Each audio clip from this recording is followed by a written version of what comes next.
up and do my thing. I want to get into it, man, you know. Like a sex machine, man. Anonymous. Yes. Do you know, like, this podcast is actually a Swahili podcast? I didn't know it's a Swahili podcast. We've never talked in Kiswahili, so I wouldn't know if it's a...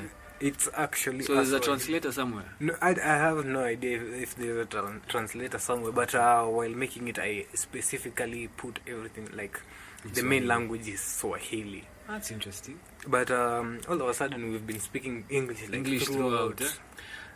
You should have told me. I would have probably taken up my kamusi before this thing. Dropped a few words, maybe a few phrases, you know. Yeah, that's nice. Sadly, I wasn't good in Swahili. Okay,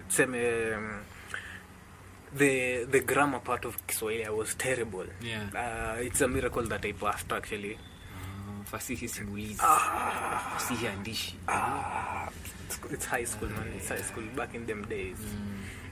Anyways, guys, welcome to the Sage Be Me podcast. I'll be your host today, Sage Be Me, and our co-host Anonymous 99. And maybe we'll have another one, a guest or two join us. Yeah, I was expecting a whole panel of guys today. Yeah, but let's see how it's going to go. Yeah? Okay. So I don't know. There's actually a main reason why we started this podcast. Care to tell, guys? Well, for me, when you invited me in to talk and to share my experiences, to share my insights, my opinions, and whatever advice I'm willing to give, is I found a lot of motivation to come onto the show, to come onto the podcast, because of my own experiences. You know, what happened for me was, I was a different kind of person before I found out about game, before I found out about the red pill, the whole society, the manosphere, and all these things. For me, I was a very laid back, very soft-spoken, timid boy at the time. And I had a very negative experience with a girl.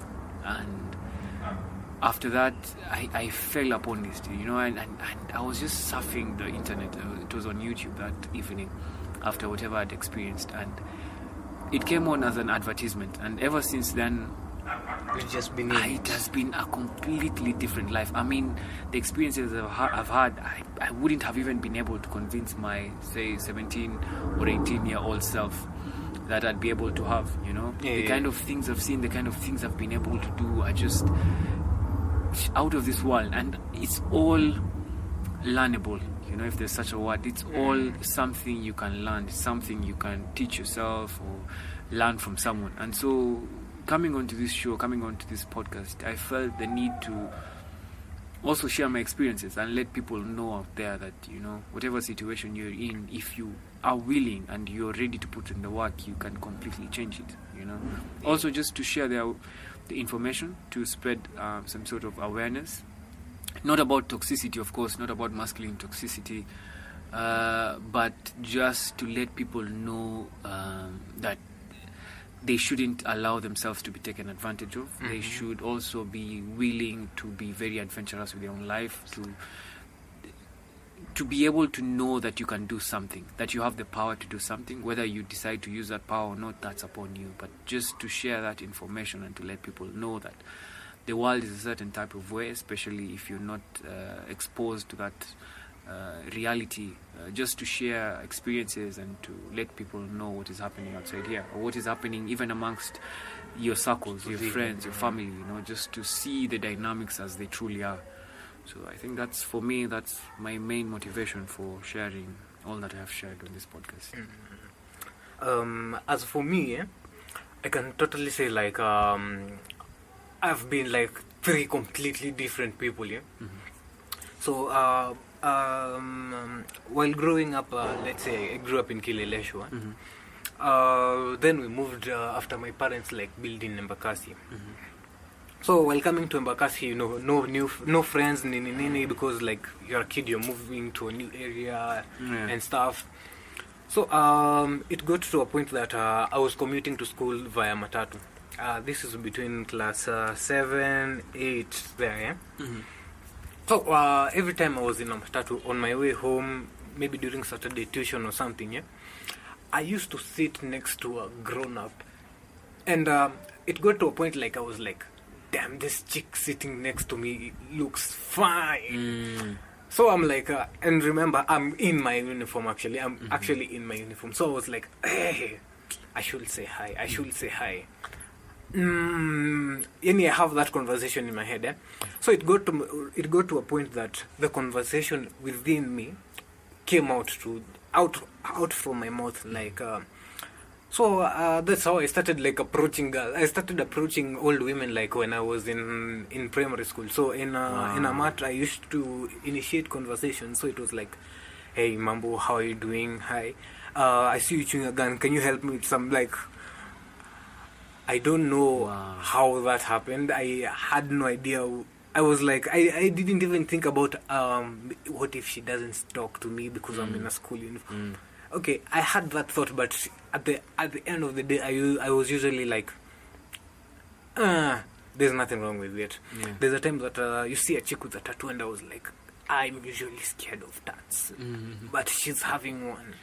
So I start a conversation, and then during the conversation, I was like, I can't get a tattoo. I'll scream like a little girl. I'll scream. So she ends up laughing and enjoys the conversation. So for me, like, I have no idea how I initially acquired that. Maybe it was just like I couldn't keep it within me. So it spilled out. Yeah. Because even in Form 1, yeah, this was the first time that I had gone to this school. I think it was a Musire, if I'm not mistaken. And there's this national school. I think the Syrians call it their sister school. So we were hosting the Science Congress, and the girls' school came. So this was the first time we were seeing girls in high school, and we were like, wow. Yeah. So the girls. So like there was this whole group of girls. They were close together, stories and stuff. So for us Form 1s, we were standing together, and guys were talking, and they were like, nani anaweza kaenda pale kwa ile group atoe msichana mmoja hapo.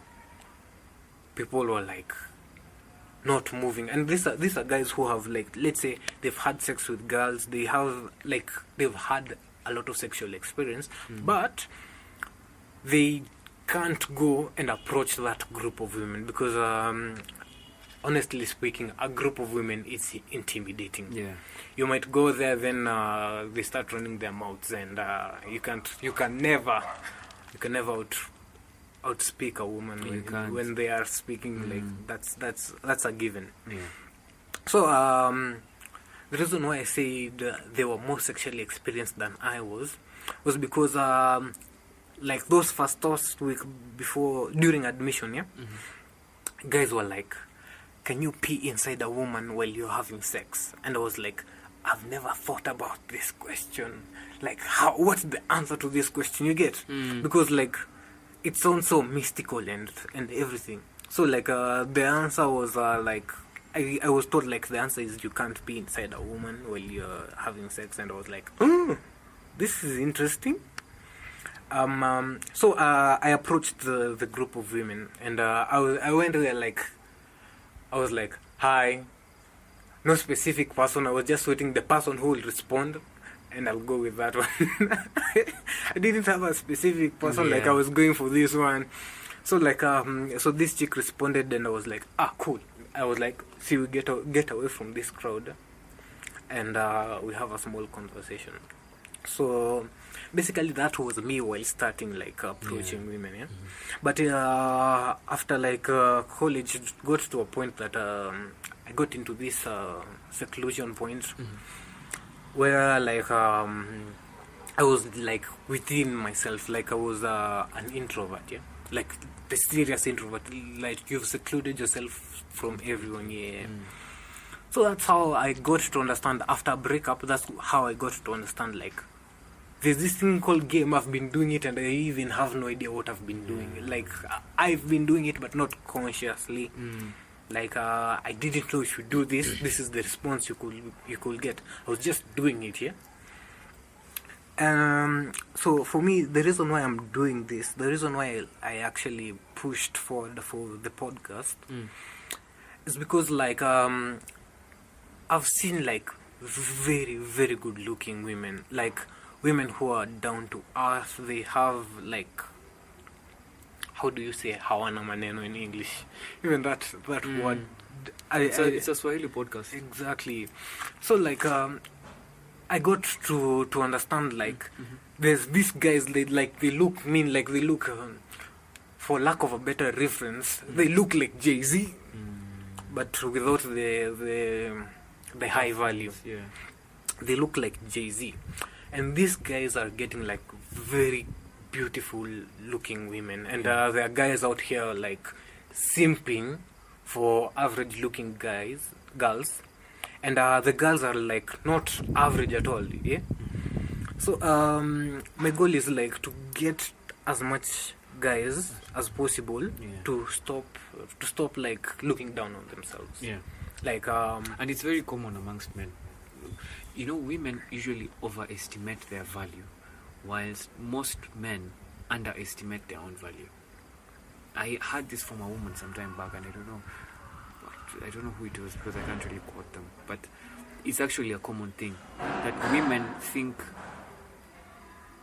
higher or more highly of themselves than they actually are, and most men think lower of themselves than they actually are. You know, so it's one of those things which is very correct, as you say. You've actually said that. Then you reminded me. So there's this friend of mine. Her name is Adriana. Yeah. She usually tells me, "You are hot, and you don't even know about it." So when you say that, like I relate with it a lot. Yeah. Because I can imagine how many guys are like me. Like, you have no idea. Yeah. You have no idea. True. So like you keep wasting yourself, you keep on simping, you keep on going for average or low Because you imagine like you have no value to give. True. But in actually sense, like you've got Way higher you're over delivering. Yeah, you are. It's a thing. It's a common thing. And I think the people who say the Jay-Z's, who get the Beyoncés, are just people who are just comfortable in their skin. They've accepted themselves, and so they naturally act confident. You know. And you see, something about women is they are very keen to notice the subtle signs and signals of very high value or fake value. So if you're pretending to be more confident than you actually are, sometimes they can pick it up, because it's like you don't act congruent to how you're behaving. It's like whatever you're saying doesn't match with how your body is reacting, right? So maybe you're kind of like very on edge, and so you're easily reacting to everything that is changing around you. So if something clicks around you and there's a sudden noise, you jump. Yet in your voice and how you're talking, you talk like you're the biggest guy in that room. So they pick up on the fact that these two things don't match, or these three things, depending on whatever is being observed, they don't match. And if they don't match, they know, then they compare it, or they refer to the fact that you're probably of the whatever signal is showing the poorer signal, then that is actually your actual value. That's an actual thing. So you find the people who are naturally just comfortable in who they are, they generally act more confident, and they get, not so surprisingly, they get the hotter girls. You know? Yeah, so I think that's it. Yeah. On that, we'll be moving to more of like infield, and before like we move to like infield experience and stuff here. Yeah. There's something you've actually mentioned about that here. So like initially I listened to like this podcast. I think it was for Bobby Rio and something, someone. So Bobby Rio on the podcast, I think he says, before approaching a girl, assume that the girl already likes you. Yeah. So if she likes you, like, you won't be intimidated by whatever it is. You'll just be going like, Yeah, you like I'm approaching her as one of the boys. I'm trying to say something to one of the boys. Something is, and another thing that actually had this from Julian. Yeah? Let's take you as an example. Which celebrity do you think you might like the way guys say like if I had Rihanna, for you which celebrity would you have chosen? There's a girl, I'm not really sure if this is her correct name. I have two. Maybe several. But like the top two that I immediately got into my head is one, when I was growing up, I think, in high school and earlier on during my like undergraduate, it was Megan Good. Then another one, more recently, is, I'm not sure if this is her actual name, but she goes by the name Anna Armas. She's very good. She's petite. She's kind of cute. I'm not really sure if she's Spanish or what kind of origin she comes from. She's got it all. You know, she's amazing. I think she's also acted this new movie, The Grey Man.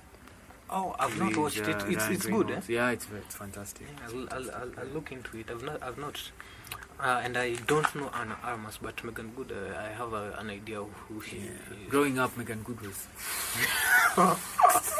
She was fine. So let's say like we're in a club. Megan Good is in the VIP section, and let's say there's a genie. The genie can give you anything you want, any wish you want, apart from anything to do with emotion. What would you ask the genie for? If you want to look with relation to like to this like you're going to or just approach, like life. Yeah. Like Megan Good is there, the genie is here. So okay, you know, so with relation to approaching. Yeah. What would you ask the genie for? Would you ask for the genie for anything, or the way you are, will you just approach her and use game? The thing is, I've been out of practice, a little out of practice. So I still anticipate the fact that I would be intimidated. Yeah, I'd be anxious. Approach anxiety. I'd still have some. You know, the thing is, if you haven't practiced or if you haven't run a little game over a few girls just before you go up to Megan Good, then you might be rusty. You might mess up. But if you've practiced, I think if you've just at least over the course of the night or earlier in the night before you get to that club, if you've tried a few words here and there, you've approached one or two girls, by the time you're getting up to Megan Good, you're kind of, you're ready, you're in the zone, But if you haven't, then you might be kind of scared. But what I would ask for in relation to, I'd ask to come off very high value. Yeah, that's like with a lot of resources and stuff. Yeah, I would want to come off as a very high value man to this girl. So whatever she wants to view as highly valuable in a man, that's what I'd want to have. So I'm not really sure what she looks out for, but I'd ask the genie to make me look very high value in her eyes. Because here's the thing, if a girl finds you extremely high value, it doesn't matter what you even say. You might not even say anything. Yeah. You might just go up to her and grow like, and she will be down to fuck, man. That's the thing. It's funny, but it's true. Yeah. If she's already down for you, she's down for you, man. So that's it. So like most of the guys in this sort of situation, personally, I'd say, okay, I don't like have a celebrity crush per se, because like I've been living in my own world, But if I had one, maybe I'd feel like that anxiety and stuff. I'd ask for clothes. I'd ask for like to look like very like you said, high value, like with clean clothes, nice cologne stuff, so that when I get to her and she looks at me and she's like, oh yeah. But first impression. Yeah, but most of the time, like, women don't really care how you look. They don't care how you they smell. do a little, but okay, not yeah, so much. But not all the time, because I had this mother in quotes, yeah, where she had this guy, yeah. This guy never used to shower, man. Every time she went to visit him, she was like, I came for the stuff, and the guy hasn't even showered, siju, for like a week or something. So I'm like, you're cute, but you're going to this guy, he doesn't even shower, he doesn't take care of himself, but you on your end, you're like, you're intoxicated, like. Yeah. So it gets to a point that at times, like, women actually don't care, and you wonder why, because in a guy's eyes she looks intimidating, but in actuality she's not really intimidating. You just She isn't, yeah. So on that, it's basically more about the confidence within you. Like, how comfortable are you with you? Because as long as you're comfortable with you, you'll make anyone around you comfortable. Yeah, true. That's basically the message that I usually get. On that, I actually shared my story on how I started when I was a kid in matatus, getting on with girls and everything. As much as I didn't get their contacts or move the conversation anyway. For you, how did you, like, after you discovered game, how did you start, like, approaching women and everything? For me, let me see.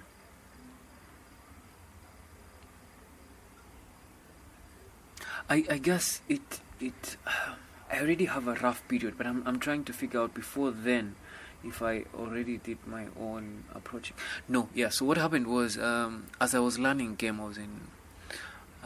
was doing my first degree at the university here, and I had classmates, and they had these circles, these cliques.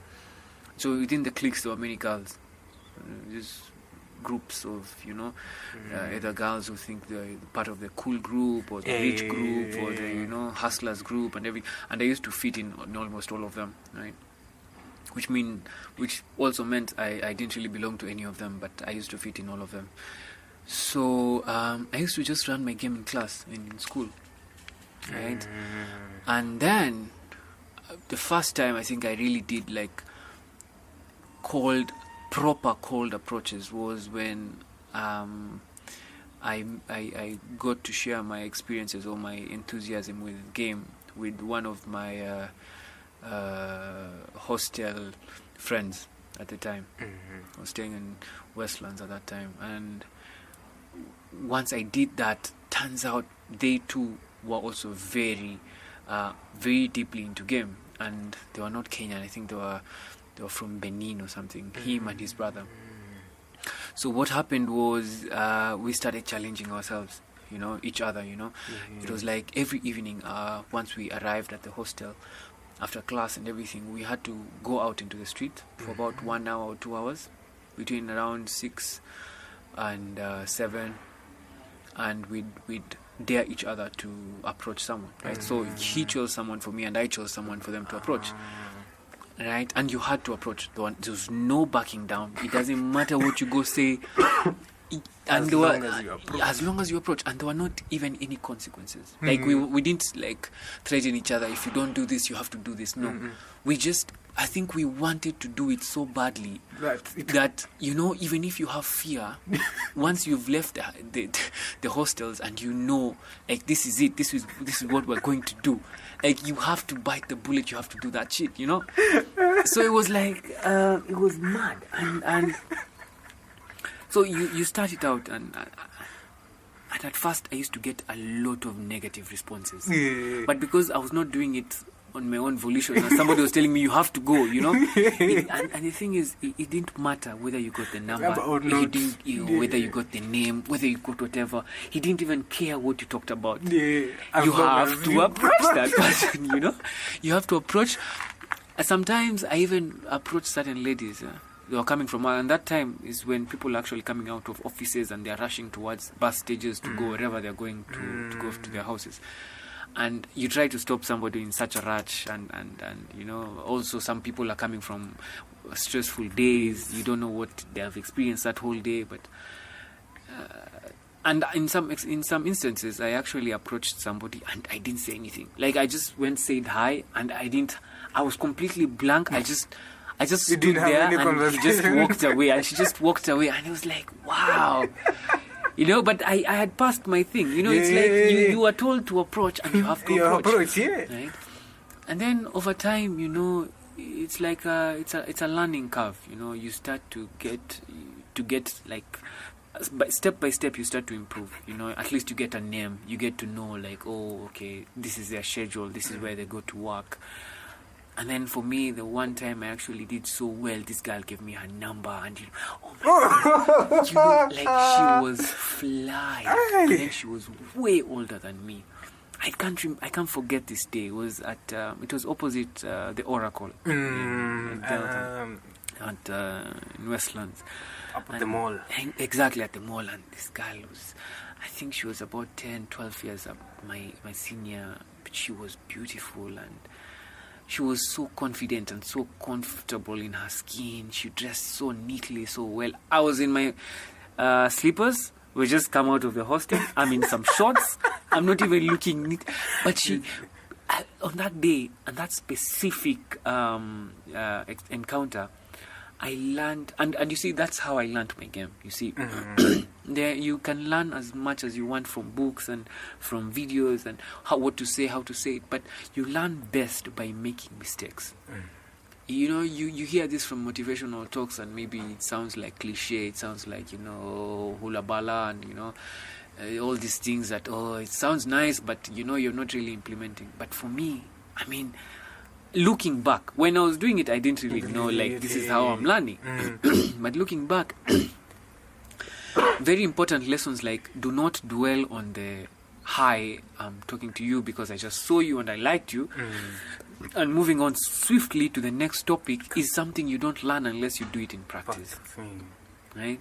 Because no one taught me that. You see, you can get all these questions like, oh, you ask about this, ask about that, but you don't know how to transition smoothly and not make it seem like an interview. You need to know how to be like so smooth, slick, right?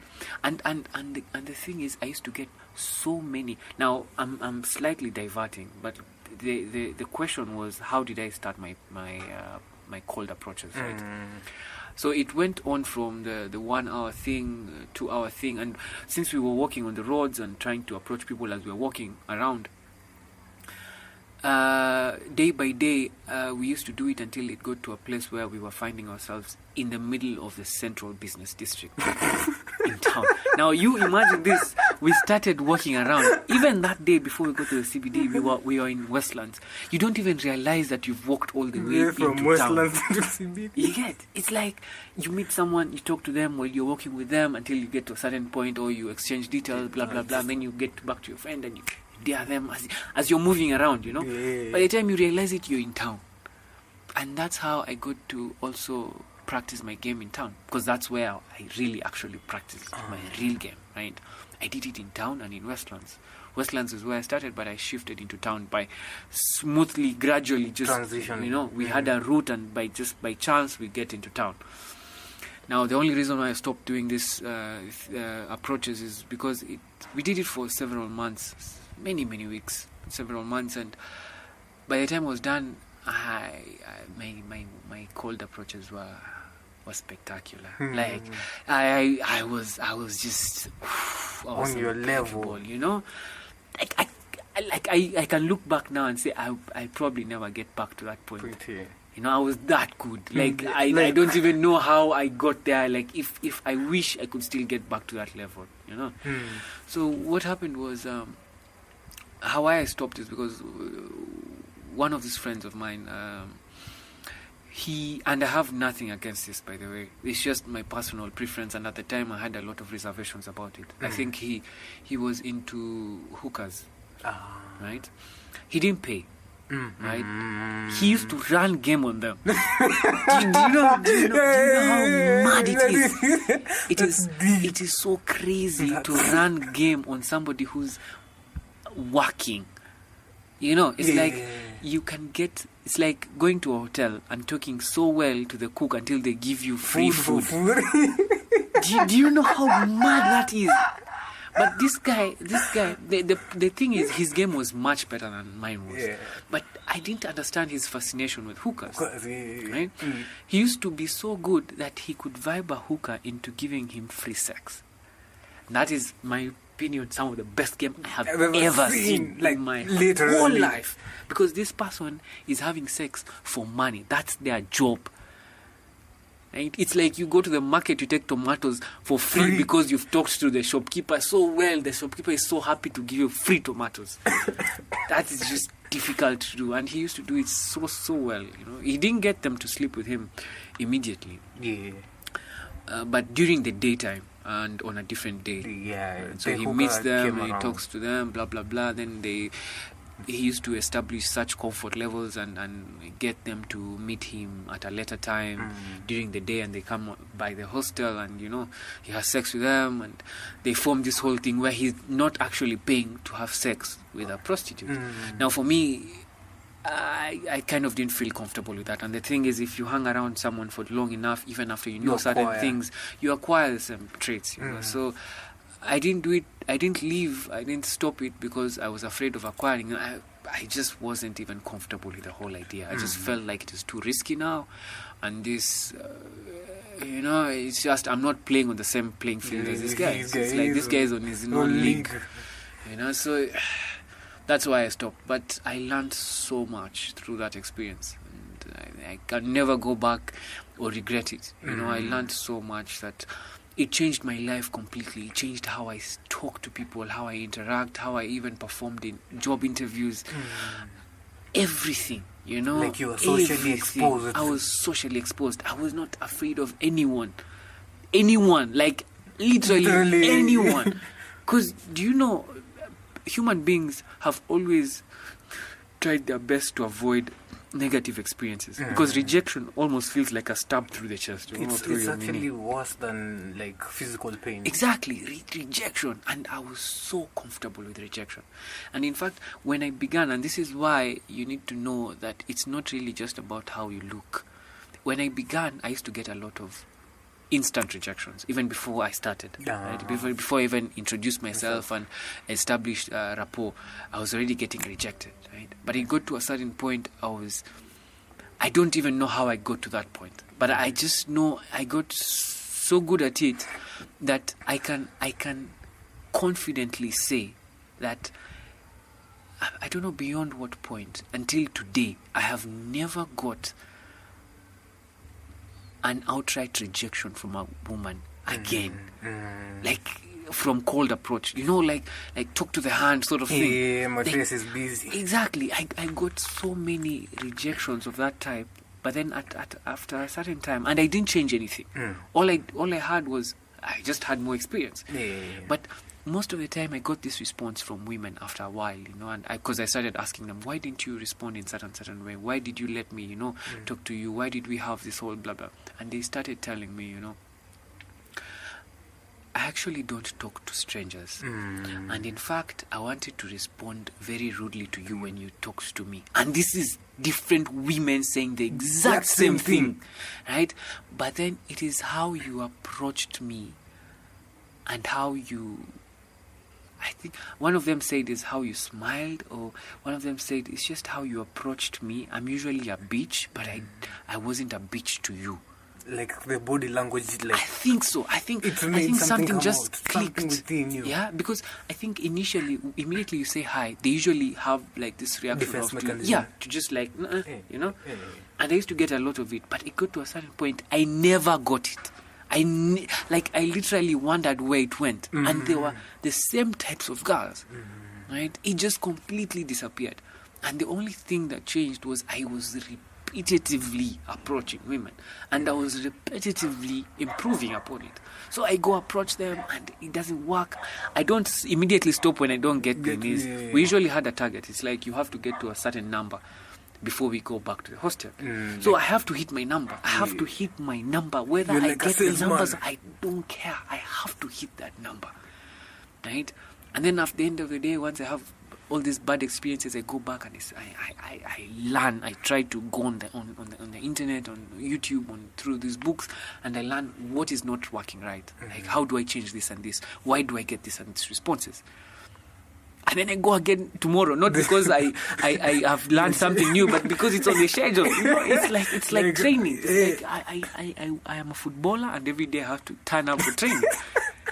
Because it wasn't just me. It was like going to the gym with a friend of yours. Yeah, like the way I go with Kaylee. Exactly. So it's a thing. It's like you can't skip because the whole squad is going. Yeah. So it's like, even if, and that's why it's very important, even with gym, sometimes you might not be in the mood or blah blah blah, and generally in life, Yeah. But the best thing you can do, even is that even when you're in a bad mood, just show up. Just, you can even go and stand in that gym, right? Until you're ready to lift a few weights. Just turn up, because half of the job is actually showing up, right? Because it is so difficult. You will be above, or you'll have beaten 50% of the population, because 50% of people deny themselves that opportunity of being there by just not going. They create excuses. So in whatever you're doing, and this applies to game, gym, workout, everything, just show up, just show up, and from there on, just follow the routines. Sometimes you'll be happy to do it, sometimes you won't be happy to do it, but just do it. And the good thing, and that's why you need like a friend in whatever you're doing, like a wingman. Yeah, exactly, a wingman, somebody to push you to do it. And that was my experience. I know I've talked a lot at this point. Actually, that's like, you delivered good content. You actually sparked my memory up, yeah? So, like, my first girlfriend, like, physical, I think my first physical girlfriend, before I got, like, into texting girls and everything, was, I got into Form 1. I think my second girlfriend, not my first. Third. So my third girlfriend, yeah. I was bored in the house, so I decided, it's boring in here. I went to the roof. This was on a Sunday morning, yeah. On getting to the roof, I see this fly chick. She was walking. Like, I just saw her hair, and I was like, wow, who's that? Who's that? So she passed, and I was like, I should go say hi to her. This was actually my physical approach, like cold approach. Yeah. So I checked the house. Then I think my mom called me.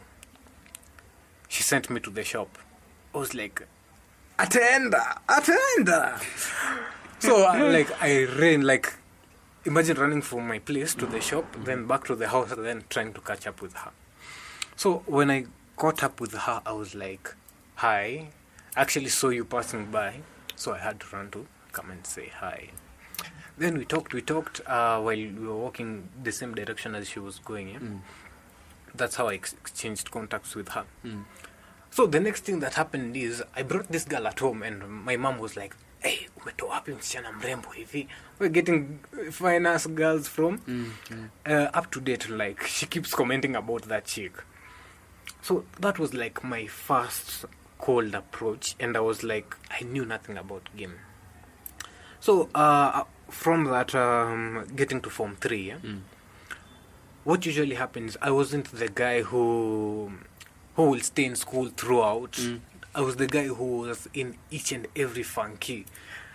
If there's a Muslim function, I'm going. I'm not a Muslim. If there's a YCS function, I'm there. CU, I'm there. Games, I'm there. Drama, no, I think drama, but that drama was in Form 2, yeah? Drama, I'm there. St. John, Red Cross, scouting, I was everywhere. So it goes to a point that when we were going out and you hadn't approached a girl, or you were not seen with a girl, guys will go and look for like a 1, 2, 3. They get her. They was like, hey, mambo, unaitwa na nani, come tukuonyeshe. So they introduce you to this girl, and because they've gone and called her, they've told her that you've called the girl. They come to you and they tell you, like, this girl is calling you. So you're like, which girl is calling me? I didn't know people in this school. So they bring you to her, they bring her to Right you. away, So like, ndio huyu. So you're left there like looking like idiots, the both of you. So this was one thing that the guys usually did to push you into approaching girls, because you can imagine like after the funky when you're back in school, people will be like, So like the schools that I was in, the crowd that I was with, they were that kind of crowd. Like you just had to be social. There was no room for antisocial behavior. It basically aligned with what was within me. So it got to a point like every time that you were seen, if you're not seen with a beautiful looking girl, they are getting for you a girl. Like in our school, it is a disgrace for a guy to be alone by himself. So that culture like brought up like you can't just not know how to approach women. You can't. Because you can imagine, we even did that to Form 1s. You can imagine you've gone for a funky. This mono doesn't know how to approach chicks. But since even though you don't know the Form 1, but you see that's our uniform. Like you get a chick to that Form 1. Do you?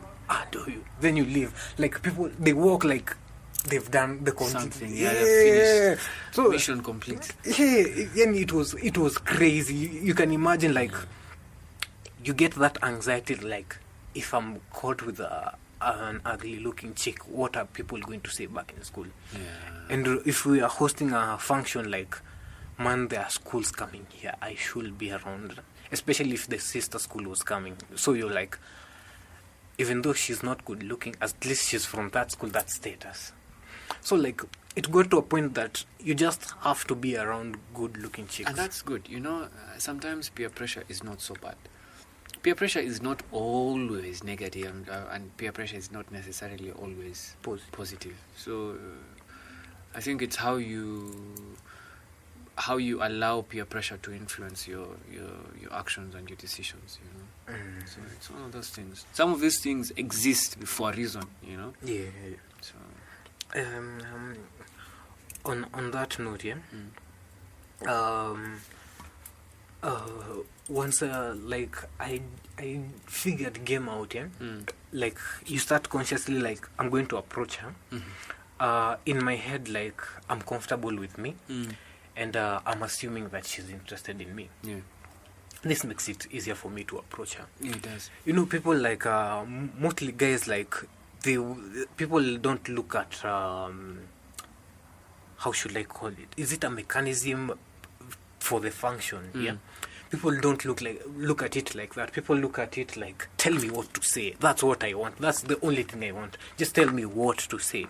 But if I tell you what to say and you don't understand the mechanism, if you get something different, if you get get like a very weird response or like diversion, like how do you respond to that? I get what you're saying. That basically like messes you up internally because you're not mentally prepared for it. And that's like a big like milestone for guys to pass through. It's a stumbling block.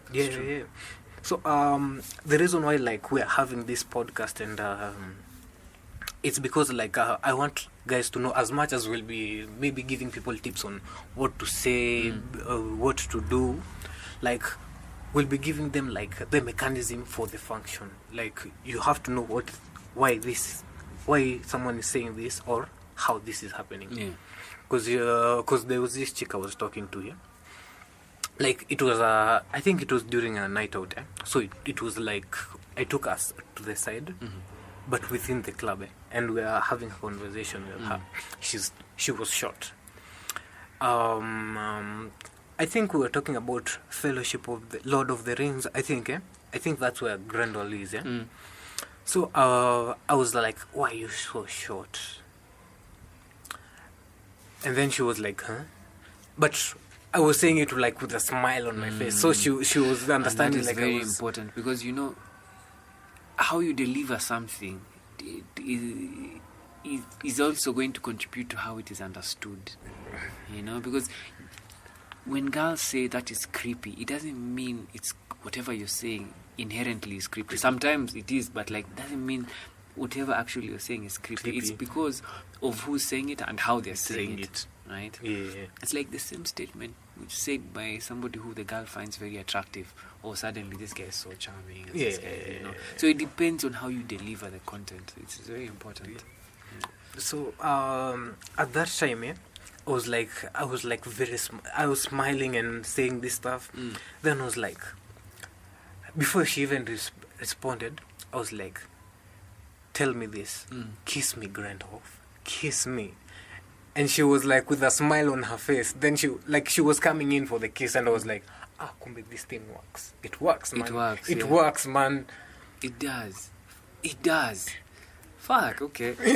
So but that sounds so simple. Yeah, as in, I think because she was into so it. simple, and she was mind you, like we had never met. Like this was the first time me and her were coming eye to eye.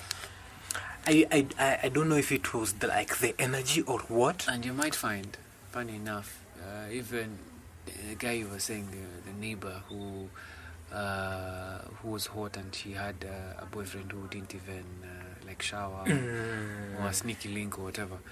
The guy just knows how to make her feel comfortable and freaky. That's it. That's it. This guy just makes sex a non-issue. Just he makes it very simple and very comfortable, and maybe he does extremely freaky shit that this girl feels like, wow, am I going to get this elsewhere? Because it's very rare. I've actually come to learn from hearing specific girls say it, that it's very rare to get good sex, and rarely do they ever get somebody who makes them feel nice or orgasm or whatever. So it's when they get somebody who's good for them, they usually don't want to kind of lose that, because you might move on to the next person who has everything, but that specific thing is missing. Yeah, it's missing. The missing very link. important. It's very important. So. Yeah, basically that's all for today's episode, guys. Yeah. We'll see you in the next episode. It's been fun. See you then.